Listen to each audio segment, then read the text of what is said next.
오늘은 예루살렘으로 귀환한 느헤미야라는 제목을 가지고 함께 말씀을 나누도록 하겠습니다.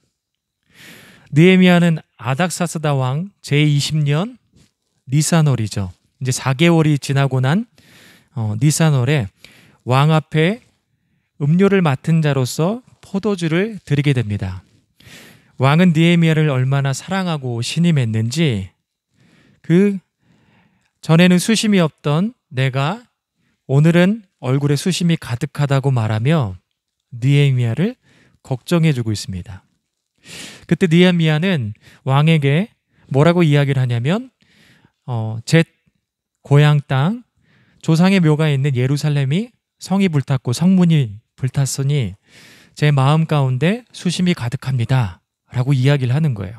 그러자 왕이 그 이야기를 듣던 아닥사스다 왕이 또한 대답하기를 그러면 느헤미야야 내가 무엇을 해주기 원하느냐.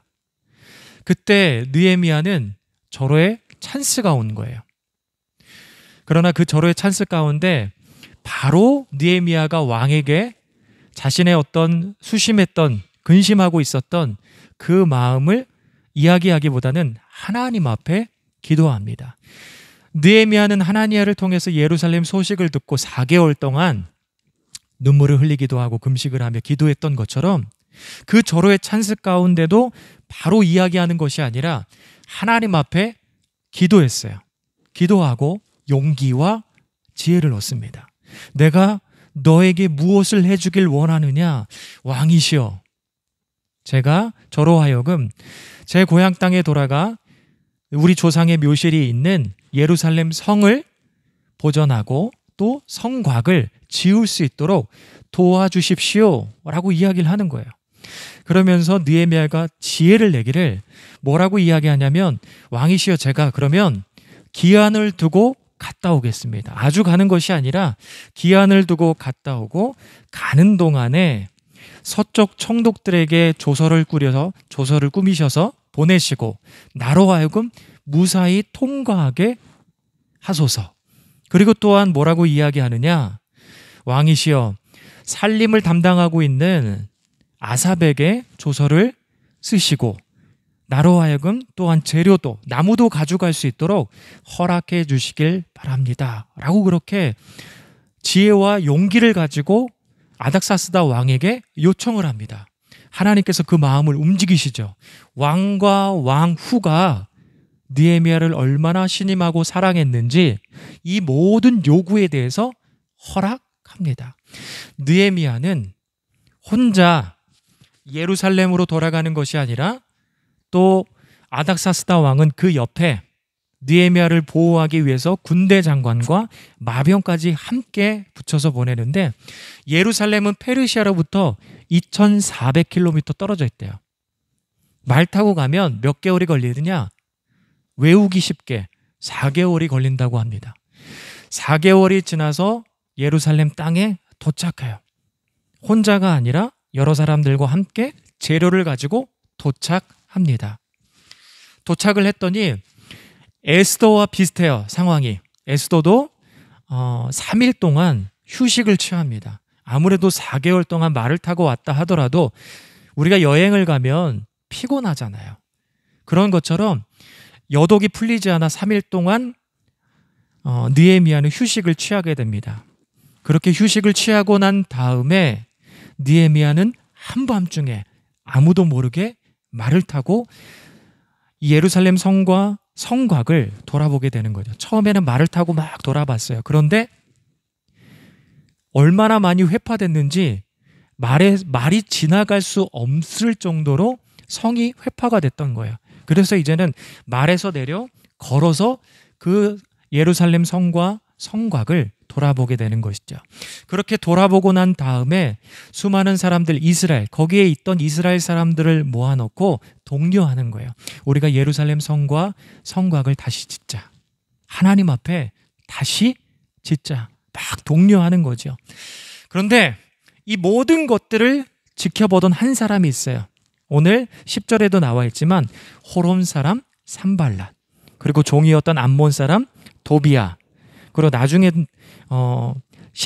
9절에 보게 되면 게셈이라는 사람이 나옵니다. 이 사람들은 이 모든 광경들을 지켜보면서 이스라엘 백성들이 흥왕할 것에 대해서 근심하며 걱정하는 것이에요. 왜냐하면 산발랏은 그때 사마리아 총독이었어요. 사마리아 총독으로서 사마리아를 다스릴 뿐만 아니라 예루살렘까지 다스리며 입지와 역량이 있었던 사람이에요. 그런데 이스라엘 사람들이 흥왕하면 자신의 말을 듣지 않을 것을 뻔히 알았던 것이죠. 입지와 역량이 줄어들 것을 근심하며 걱정하고 있었습니다. 느헤미야가 예루살렘으로 돌아가는 과정들을 보면서 느끼는 것이 있어요. 그것은 무엇인가? 인생에 있어서 중요한 것은 하나님께서 결정해 주신다라는 거예요. 우리 인생에 있어서 중요한 것은 하나님께서 결정해 주신다. 느헤미야는 예루살렘으로 돌아가는 과정에서 4개월 동안 울며 금식하며 기도했어요. 느헤미야는 예루살렘 솔로몬의 성전에서 하나님 앞에 예배하며 그 영광을 참여했던 자가 아니라고 그랬어요. 포로 2세대 사람인데 하나님께서는 느헤미야의 마음을 하나니아와 두어 사람의 소식을 듣고 나서 예루살렘을 향한 민족을 향한 죄를 하나님 앞에 회개하며 기도했어요. 하나님께서 그 마음을 움직이셨기 때문에 기도한 겁니다. 그리고 1장 11절에 느헤미야가 그때 이스라엘이 어려움, 공경에 처했을 때 수산궁에서 술 맡은 관원장이 됐다. 개인의 능력으로 그 자리에 오를 수도 있으나 하나님은 하나님의 사람들을 필요로 한 자리에 세우시고 일하십니다. 이것 또한 개인의 능력이 아니라 하나님의 역사하심인 거예요. 그리고 오늘 우리가 읽은 말씀을 보게 되면 느헤미야가 포도주를 올리는데 그 얼굴 가운데 뭐가 가득했다고요? 수심이 가득했어요. 사실 페르시아의 법에 따르면 술 맡은 관원장이 음료 맡은 관원장이 얼굴에 수심이 가득하다. 그러면 왕은 대본에 그 수심이 가득한 얼굴을 보고 음료에 독을 넣나? 나를 독살하려고 하느냐? 라고 하면서 충분히 느헤미야를 오해할 수 있고 그 자리에서 죽을 수도 있고 감옥에 들어갈 수 있는 상황인 거야. 그렇게 한다 하더라도 할 말이 없는 상황인 거죠. 하나, 느헤미야를 사랑하게 하시고 신임하게 하심으로 그 죽음의 자리에서 느헤미야를 건져주신 것이에요. 그리고 느헤미야가 돌아올 때 혼자 들어왔습니까? 조서를 꾸미게 하시고 조서를 통해서 나무를 받아서 예루살렘으로 돌아왔습니다. 돌아와서 사람들에게 정탐을 하고 나서 사람들에게 이야기를 하죠. 독려하며 예루살렘 성을 우리가 다시 짓자, 성곽을 다시 짓자라고 하는데 이스라엘 사람들 마음내는 지금 수년이 흘렀기 때문에 수십 년이 흘렀기 때문에 그 마음, 자존감, 이 모든 신앙 공동체로서의 그런 어떤 정체성 모든 것들이 바닥에 있는 상황인 거예요. 그래 아무리 느헤미야가 이야기한다 하더라도 그 마음이 움직이지 않으면 절대 안 되는 것이에요. 그렇기 때문에 이런 과정들을 돌아보면서 우리가 결론을 내릴 수밖에 없는 것은 인생에 있어서 가장 중요한 것은 하나님께서 결정해 주신다라는 거예요. 여러분 우리가 하루를 살면서 수많은 것들을 선택합니다. 아침부터 일어나서 저녁까지 선택을 해요. 아침에 일어나서 우리가 무엇을 선택합니까? 뭘 먹지? 콤프로스트를 먹을까? 아니면 우유에다가 그냥 빵만 먹을까? 무엇을 먹을지 선택을 합니다. 그 순간부터 계속 선택이에요. 그리고 젓가락부터 쓸까? 숟가락부터 쓸까? 오른쪽으로 들까? 왼쪽으로 들까? 많은 것들을 선택합니다. 나갈 때는요, 무엇을 입을까 선택을 합니다. 그리고 우리가 목적지가 있을 때 어디를 갈 때 차를 타고 갈까, 버스를 타고 갈까, 택시를 타고 갈까, 지하철을 타고 갈까, 아니면은 걸어서 갈까.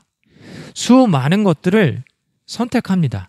근데 선택하면서 우리가 착각해요. 그렇게 선택을 하다 보니까 내 삶의 주인공은 나야 나. 그러면서 내가 모든 것들을 주도하면서 내가 선택하면서 이루어가는 것이 내 인생이야 라고 생각을 해요. 맞습니다. 우리가 수많은 것들을 선택하지만 여러분 그 인생을 조금만 더 면밀히 들여다보면 중요한 거는 우리가 선택할 수 없어요. 예를 들자면 나라 선택할 수 있어요? 언어 선택할 수 있어요? 부모를 선택할 수 있어요? 자녀를 선택할 수 있어요? 여러분, 우리가 인생 한번 살면서 건강하게 그리고 부를 소유해서 살고 싶지 않겠어요? 근데 이 모든 것들 우리가 선택할 수 있어요? 그리고 외모 선택할 수 있어요? 만약에 선택할 수 있다면 우리 라이가 좋아하는 임영웅의 얼굴을 갖고 싶어요. 김경현 목사님처럼 얼굴이 조그맸으면 좋겠어요. 그리고 머리숱도 많았으면 좋겠어요. 선택할 수만 있다면. 그러나 선택할 수 없어요. 제가 지금 나열한 것들 우리 인생에 있어서 중요해요? 중요하지 않아요? 엄청 중요해요. 너무너무 중요하단 말이에요.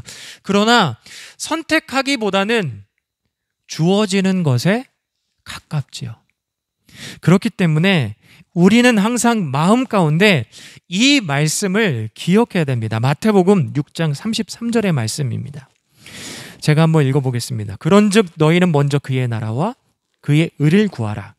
그리하면 이 모든 것을 너희에게 더하시리라. 여러분, 우리가 먼저 무엇을 하라고요?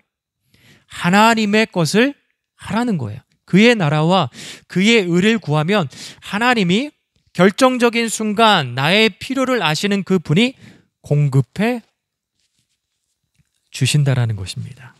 저는 이 말씀을 하면 생각나는 예화가 있어요. 제가 정말 사랑하고 존경하는 교수님인데 그 교수님은 어렸을 때부터 성경 보는 거를 너무 좋아했대요. 그래서 열심히 성경을 보는데 보고 난 다음에 자신의 삶을 되돌아봤대요. 되돌아봤더니 남들이 가고 싶은 대학에 어느 순간 들어가 있더래요. 그리고 여전히 성경을 열심히 좋아서 열심히 읽었습니다. 또 쓰기도 했습니다. 그리고 나서 삶을 되돌아보니까 유학 생활을 하고 있더래요. 그리고 계속해서 성경을 읽었어요. 읽으니까 고국에 돌아와서 교수도 되고 목사도 되었고 그리고 사람들에게 존경도 받고 사랑도 받았다라는 거예요. 여러분, 우리가 먼저 그의 나라와 그의 의를 구하고 하나님과 날마다 동행하는 삶을 살 때 하나님께서는 누구보다도 나의 친구 되신 그 주님께서는 누구보다도 내 필요를 공급을 아신다라는 거예요.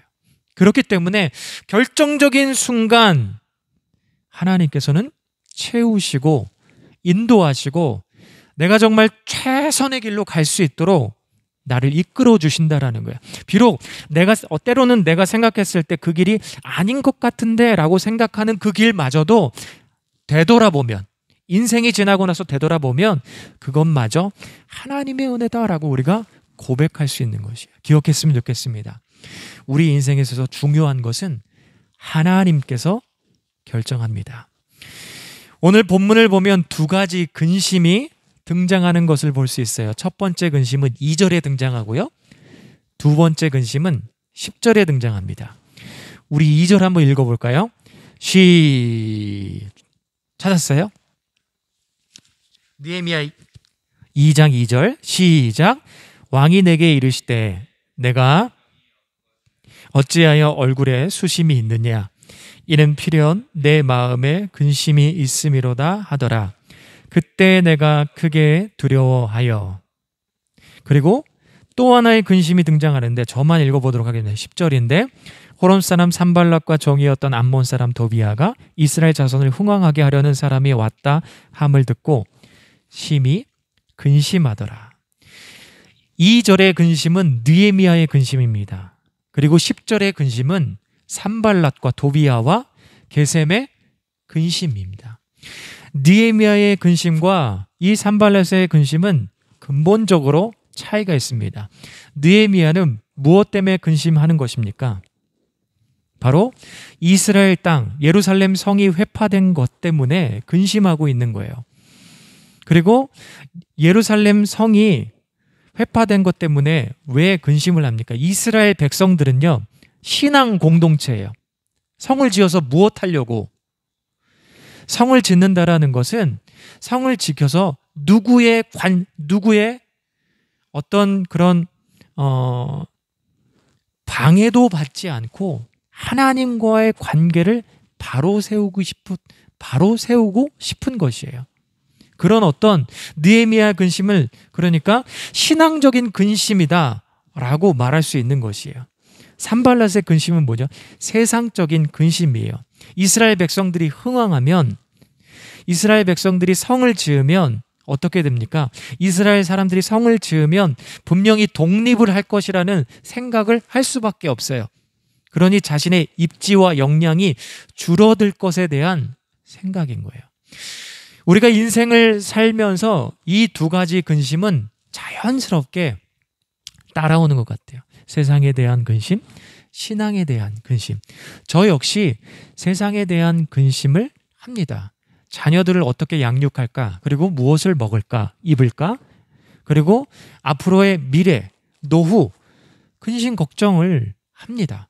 이번 주에 아까도 잠깐 김기영현 목사님과도 나눴지만 필라델피아에서 샴페인 새생명교회에 담임을 하고 있던 이대경 목사님이 안식월을 맞이해서 한국에 돌아와서 제가 이제 개척했다는 소식을 페이스북으로 듣고 눈으로 직접 확인하고 싶은 거예요. 그리고 기도도 해주고 헌금도 하고 싶은 마음에 왔었어요. 왔는데 처음 딱 보는데 너무 감사한 거죠. 내 친구 부섭이가 여기서 개척을 시작했구나. 그러면서 너무 좋다, 너무 좋다. 그러면서 하나님 앞에 막 감사하고 감동도 받고 아이들과 함께 교제했어요. 피자를 먹어가면서 교제를 했는데 그 교제 끝에 뭐라고 이야기하냐면 근데 부섭아 어떻게 살아? 이대경 목사님만 그렇게 얘기하는 게 아니에요. 많은 사람들이 처음에는 교회를 보고 와 너무 이쁘다 좋다 정말 이 코로나 시대 가운데 교회를 개척하는 것 자체가 기적이다. 그러면서 처음에는 그렇게 막 감격하고 감동해요. 그러다가 나중에 결론에는 근데 어떻게 살지? 심지어 이 앞에 십자가에 민원을 제기했던 분도 민원을 제기하다가 얘기하다가 근데 목사님 어떻게 사세요? 모든 사람들이 보면 그런 어떤 세상적인 근심을 나눌 수밖에 없어요. 예, 저 역시 그 근심에 대해서 자유롭지 못합니다. 늘 하고 있습니다. 그런데 목사인 내가 세상적인 근심, 먹고 사는 것에만 근심을 하고 있는 모습을 하나님께서 본다라고 했을 때 하나님 너무 슬퍼하실 것 같아요. 성도의 삶에도 마찬가지이지 않겠습니까? 하나님께서 우리들에게 은혜를 주시고 그 은혜로 말미암아 성도의 삶을 누리게 했는데 그 삶 가운데 날마다 먹고 사는 것에 세상적인 근심만 한다. 나를 바라보며 슬퍼하는 것처럼 하나님께서는 성도들을 바라보며 슬퍼할 수 있을 것 같아요. 그렇기 때문에 물론 우리가 세상적인 근심을 해야 되지만 그것을 뛰어넘어 먼저는 신앙적인 근심을 해야 될 줄 믿습니다. 나 개인의 신앙, 우리 가정의 신앙, 자녀의 신앙, 교회에 관한 것, 그리고 한국교회, 우리가 더 나아가서는 열방과 선교를 위해서 우리가 근심해야 됩니다. 사무엘하 6장에 보게 되면 다윗이 기랏 여아림에 있는 언약궤, 그 언약궤가 기랏 여아림에 있는데 다시 예루살렘 성으로 돌아오는 거죠. 그 광경을 지켜보던 다윗은 너무 감사하고 기뻐서 바지가 내려갈 정도로 춤추며 하나님 앞에 기뻐했어요. 언약궤가 돌아올 때. 언약궤가 돌아와서 이스라엘이 점점 더 흥왕하게 되고 안정을 유지하게 됩니다. 그러나 다윗의 마음 가운데는 여전히 근심이 있었어요. 어떤 근심이 있어요? 나는 이렇게 나라가 안정이 되고 백향목으로 지은 집에 살고 있는데, 궁에 살고 있는데 언약궤는 여전히 회막 가운데 있구나. 회막 안에 있구나. 그런 근심. 느헤미야도 그렇고 다윗도 그렇고 항상 그 마음 가운데 신앙적 근심이 있었다라는 것입니다. 여러분, 우리가 세상적인 근심하는 거 당연하지만 그 가운데 신앙적 근심을 먼저 그리고 더 비중을 두어서 할 수 있는 저와 여러분이 되길 소망합니다. 느헤미야는 4개월에 걸쳐 예루살렘으로 돌아오게 됩니다. 3일 동안의 여독을 풀고 회복하는 대로 밤중에 나가서 예루살렘 성과 성곽을 돌아보죠. 돌아보는 것을 통해서 분명하게 이 정도 훼손이 됐구나. 많은 사람들이 책을 통해서 이야기하기를 남쪽으로 갔을 것이라. 왜? 북쪽으로부터 적들이 내려오고 북쪽이 많이 회파되고 남쪽에 얼마 정도 남았는지 그렇게 느헤미야가 정확하게 정탐을 했을 것이다 라고 이렇게 입을 모으더라고요. 그래서 회파된 부위를 정확하게 알고 사람들에게 독려하는 거예요. 이만큼 회파가 됐는데 우리 다시 한번 예루살렘 성을 재건하자. 그 내용이 바로 18절에 나오는데 느헤미야가 제일 먼저 이야기한 것이 무엇인가 라고 했을 때 하나님의 선한 손이 나를 도왔다라고 그 사람들에게 고백하며 독려하고 있는 거예요. 느헤미야 손에는요 지금 무엇이 있냐면 아닥사스다 왕으로부터 조서, 우리가 예루살렘 성을 다시 지어도 돼 왕의 사인이 있어. 그 조서 기록된 사인이 있는 그 문서를 지금 가지고 있단 말이에요. 근데 그것을 먼저 내밀면서 그들에게 독려하는 것이 아니라 하나님의 선한 손이 나를 도우셨다라고 고백하며 먼저 이야기하고 있는 거예요. 그 이유가 무엇입니까? 느헤미야는 하나님을 알았어요. 하나님을 믿었어요. 그리고 삶에서 자신의 삶 가운데 하나님의 역사하심을 분명히 봤던 것이에요. 그렇기 때문에 느헤미야는 하나님을 알고 있는 거예요. 어떻게 알고 있느냐? 하나님은 역사를 주관하시고 섭리하신다.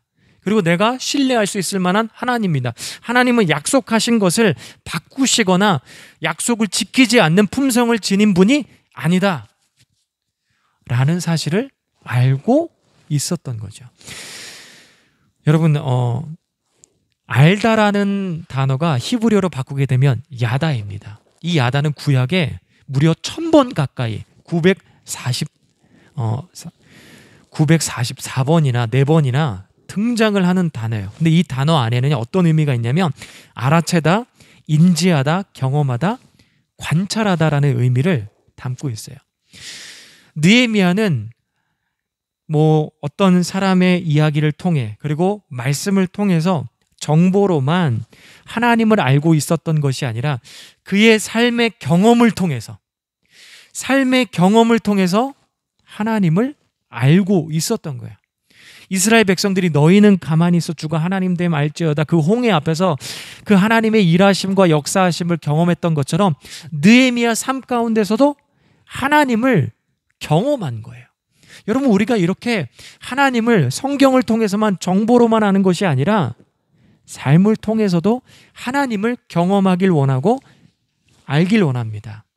그것이 또 왜 중요한가라고 질문을 했을 때 느헤미야가 돌아왔어요. 예루살렘 성을 짓기 위해서 성곽을 짓기 위해서 돌아왔는데 얼마나 귀한 사역입니까? 귀한 사역이니까 하늘도 돕고 땅도 돕는 것이 맞지 않습니까? 근데 시작도 하기 전에 이미 산발락과 도비아와 그리고 게셈을 통해서 방해를 받습니다. 우리가 하나님의 뜻과 사명이 있어요. 그런데 마찬가지 느헤미야에게 방해가 있던 것처럼 신앙생활하는 가운데 방해가 있단 말이에요. 근데 이 방해를 멈추지 않고 뛰어넘어 갈 수 있는 것은 하나님을 잘 알기 때문에, 진짜 하나님을 경험했고 하나님을 믿기 때문에 그걸 뛰어넘어 걸어갈 수 있는 것이죠. 그렇기 때문에 하나님을 아는 것이 너무나도 중요합니다. 여호수아에서는요, 이스라엘 사람들이 요단강을 건너는데 건너기 전에 3일을 기다렸어요. 3일을 기다리는 동안 그리심산에 있는 그 눈이 다 녹아서 내려오는 바람에 물이 더 많아진 거예요. 물이 적을 때 건넌 게 아니라 물이 제일 많을 때 건넜어요. 여호수아와 이스라엘 백성들이 그렇게 건널 수 있는 믿음이 어디 있어요? 하나님이 그동안 우리를 인도하셨던 것을 경험했기 때문에 건널 수가 있는 거예요. 건너서는 길갈에 가서 이스라엘 백성들이 할례 언약을 합니다. 할례 언약을 하면 사람이 지금 막 움직일 수 없어요. 예전처럼 막 움직일 수 없어요. 이스라엘 백성들은 지금 가나안 사람들이 예의주시한단 말이에요. 언제 우리 성에 쳐들어올지 모르니 우리가 먼저 공격하자, 막 이런 얘기도 하면서 예의주시하고 있는 그런 상황이에요. 전쟁 가운데 있는 상황이에요. 그런데 거기서 할례 언약을 한다? 인간적인 생각으로는 미친 행동이에요. 그러나 할 수 있었던 건 뭐냐? 하나님을 경험했기 때문에. 그리고 여리고성을 도는데 하나님이 가르쳐준 방법대로 하루하루 도는데 아무런 변화가 없어. 한 바퀴 돌고 그 다음날 돌고 그러면 조금씩 뭔가 성이 부서지거나 그래야 되는데 아무런 변화가 없어. 근데 끝까지 그들이 순종할 수 있었던 것은 과거에 하나님을 경험했기 때문에. 그리고 아이성 전투 가운데 승리하고 난 다음에 무엇을 한 줄 아십니까? 그리심산에 한 무리를 세우고 에발산에 한 무리를 세워서 여호와의 말씀을 처음부터 끝까지 신명기에 나와 있는 그 율법의 말씀을 처음부터 끝까지 낭독해요. 지금 아까 전에 전쟁 중이라고 이야기를 했잖아요. 전쟁 중에는요, 모든 것들을 간소하게 해도 상관이 없어. 지금 전쟁 중이니까 장로들이 나와서 여호수아야, 지금 전쟁 중이니까 우리가 좀 이 일들에 대해서 간소하게 합시다. 아니요. 여호수아는 하나님을 분명하게 경험했기 때문에 거기서 더 중요한 것, 우리가 전쟁을 준비하고 대비하는 것보다 하나님의 말씀을 낭독하고 이 말씀을 좌로나 우로나 치우치지 않게 내 마음의 중심 가운데 새기는 것이 더 중요하기 때문에 그 행동을 했던 거예요. 끝까지, 처음부터 끝까지 하나도 빼지 않고 간소하게 하지 않고. 다 이 모든 것들을 보게 되면 여호수아와 이스라엘 백성들은 하나님을 경험했기 때문에 방해가 있지만, 어려움이 있지만 그 모든 것들을 뛰어넘어서 갈 수 있었던 것이죠. 여러분, 그렇기 때문에 우리가 하나님을 아는 것, 정보로서만 아는 것이 아니라 삶을 통해서, 경험을 통해서 알아가는 그 하나님이 너무나도 중요합니다. 말씀을 정리하도록 하겠습니다. 우리 인생에 있어서 결정적이고 중요한 것은 하나님께서 이루십니다. 그러니 우리가 먼저 해야 될 것, 그의 나라와 그의 의를 구하고 하나님의 필요와 공급을 받길 원합니다. 두 번째로는 성도로서 세상에 근심만 하는 것이 아니라 신앙의 근심을 통해 나 개인의 신앙, 교회, 그리고 열방 선교를 위해서 근심하길 소망합니다. 마지막으로는 하나님은 정보로서만 아는 것이 아니라 삶의 경험을 통해 알아가길 원합니다. 그래서 어떠한 방해와 상황이 놓인다 해도 끝까지 인내하고 하나님의 선한 손을 의지하고 그 먼저 고백하고 나눌 수 있는 우리들의 삶이 되기를 축복합니다. 말씀을 마치도록 하겠습니다. 함께 묵상하며 말씀을 잡고 결단하며 기도합니다.